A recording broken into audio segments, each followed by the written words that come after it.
কারাগারের 7 foot by 4 ফুটের একটি ডেথ সেলে বন্দী তিনি, যেখানে সাধারণত সন্ত্রাসীদের রাখা হয়।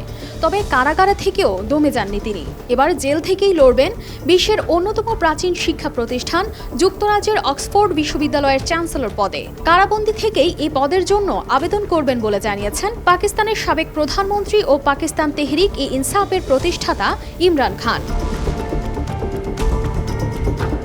আন্তর্জাতিক গণমাধ্যম ইমরান খানের উপদেষ্টা সৈয়দ জুলফিকার বুখারীও ইমরানের প্রার্থিতার বিষয়টি নিশ্চিত করেছেন। জনগণের দাবির প্রেক্ষিতেই ইমরান খান অক্সফোর্ডের এই পদে প্রার্থী হতে যাচ্ছেন বলেই জানান বুখারী। মূলত দীর্ঘ 21 বছর দায়িত্বে থাকা 80 বছর বয়সী লর্ড প্যাটনের পদত্যাগের পর অক্সফোর্ড বিশ্ববিদ্যালয়ের চ্যান্সেলর পদটি শূন্য হয়। এরপর এই পদের জন্য আবেদন করতে আগ্রহ প্রকাশ করেন ইমরান খান।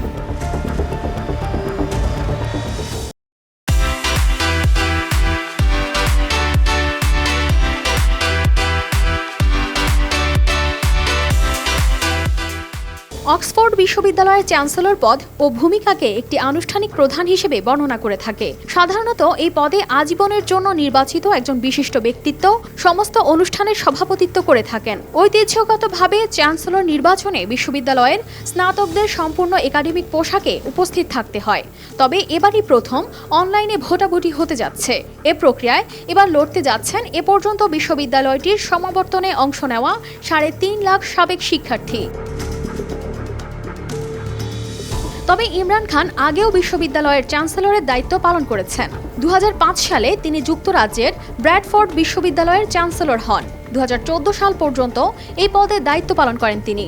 এছাড়া 1972 সালে অক্সফোর্ডের ক্যাবেল কলেজে অর্থনীতি এবং রাজনীতি বিষয়ে অধ্যয়ন করেন। তিনি বিশ্ববিদ্যালয়টির ক্রিকেট দলের অধিনায়কও ছিলেন। গত বছরের আগস্ট থেকে কারাগারে রয়েছেন বিশ্বকাপজয়ী তারকা ক্রিকেটার থেকে রাজনীতিক হয়ে ওঠা এই নেতা। তবে এবার অক্সফোর্ড বিশ্ববিদ্যালয়ের চ্যান্সেলর পদে হাড্ডাহাড্ডি লড়াইয়ের আভাস পাওয়া যাচ্ছে, কারণ যুক্তরাজ্যের সাবেক 2 প্রধানমন্ত্রী টনি ব্লেয়ার ও বরিস জনসনও এবার চ্যান্সেলর পদপ্রার্থী। চলতি বছরের অক্টোবরে ভোট অনুষ্ঠিত হওয়ার কথা রয়েছে।